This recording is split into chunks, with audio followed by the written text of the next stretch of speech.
Very well. So the reason why we are here, Tom is sitting in front, is the co-founder. We both met at Cambridge in this very program. Is because we desire to remove the barriers that stand in the way of people who want to use their talent to the fullest. We know that we can't remove all of the barriers, and probably we also shouldn't, but we can remove some, and we identified two big ones that we would like to tackle. We also know that we can't help everybody, but we can try. And we have found a group that we think is a good niche to start before we scale internationally. And those are people from Central and Eastern Europe wanting to go to Oxford and Cambridge. Why? So the first reason is there's a funding gap. If you want to do a master's in computer science at Oxford, that's 1 year full time. You're looking at an investment of around £25,000, which also includes your maintenance, relocation. It doesn't include your income loss of not working. If you compare that with the average salary that people have in the region, you'll quickly realize that in all likelihood, most of them will require external funding in order to make that happen. There's a second big problem, which we also think is worth tackling, and that is uncertainty. It's becoming really, really difficult for people to understand how to make a good career choice. If this chart looks confusing to you, that's what we wanted.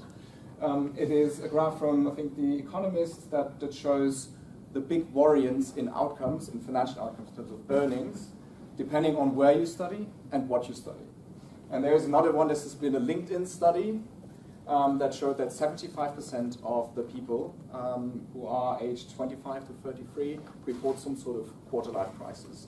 So also from a subjective perspective, it seems like it's not just enough to have access to the money and to be really talented. Your talent and your outcomes really lie in your choices as well.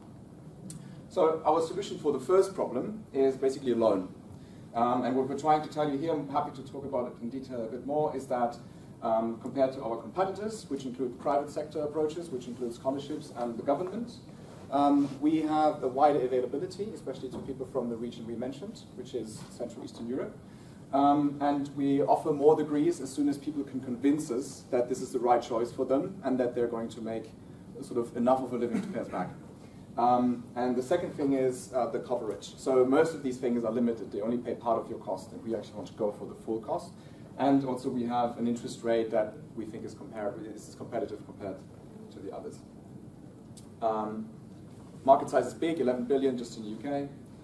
Our business model for the loan basically is, if we say we have proprietary underwriting, which doesn't just look at where you stand now financially, because then most of the people would be excluded, but it looks at the future potential you have and how much we believe in your future. We have different channels to acquire people. Obviously one is direct to customer, but we're also fortunate these things aren't made up. We have one institution in Oxford, we have a scholarship foundation, and we have a student advisory that all already have people in their pipeline who they think are really good, who actually have offers, but they don't get any funding. So even for the scholarship foundation, they want to fund people they can't. The lifetime value of one customer is at around £14,500, and we think it's realistic that in year 5 we could reach almost 2,000 people. But you might well wonder, how can we manage the risk behind that? What's the bigger story? Because a loan probably is a bit boring to most of you. So what we actually want to do is, we're not in the business of giving a loan. We want to bring the concept of private equity to talents, to individuals. And by that we mean that we're not just giving them money, but we're also trying to solve problem number 2, which is giving them coaching. We will take a data-driven approach. Also happy to talk a bit more about that. It will be partially an automated coaching, partially human. Then we have a scouting offer where we help them find the right jobs, whether it is your first internship or you're later on your CEO role. We want to be there with you from day one of your career. And then we have what we call Connect, which is basically a community of sort of a global community of talents. I'm sure you all have a lot of fantasy and imagination, and you can see how these things might create synergies and what the actual end game is with them. That's the team. We grow. People who saw us pitch last time saw only 2 faces. So there's Tom, who's sitting right in front of me right here. He worked at Barclays. He was a vice president. He managed student loan portfolios before. And he also was involved in a fintech in Poland, which is our beachhead market, actually.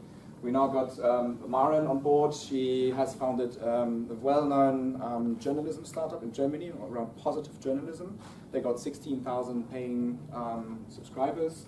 She also has a doctorate in neuroscience, loves everything around nudging, which we heard before, which we would also like to use to help people make wiser decisions, get healthier habits. And she's a lecturer in media psychology, which would really help us also to create this community that we talked about. And then there's myself. I used to be a medical doctor. That's a long story. I'm now a senior venture developer at a corporate venture builder based out of Berlin. Previously I was in a C role, also managing a data science team, which is what I would bring in there. But my main focus will be on the talent scouting, because I'm also engaged in hiring, and we all have pretty good networks. You can also see we studied at Oxford, Cambridge, UCL, which would help us get people sorted.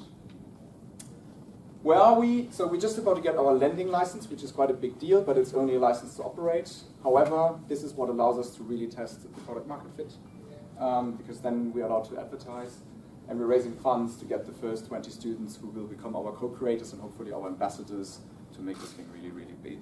So if you're interested in helping us with our mission, we'd love to talk. Thanks.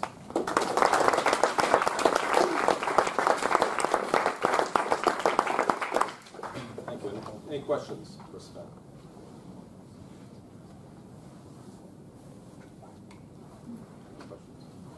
I've got one. Yeah.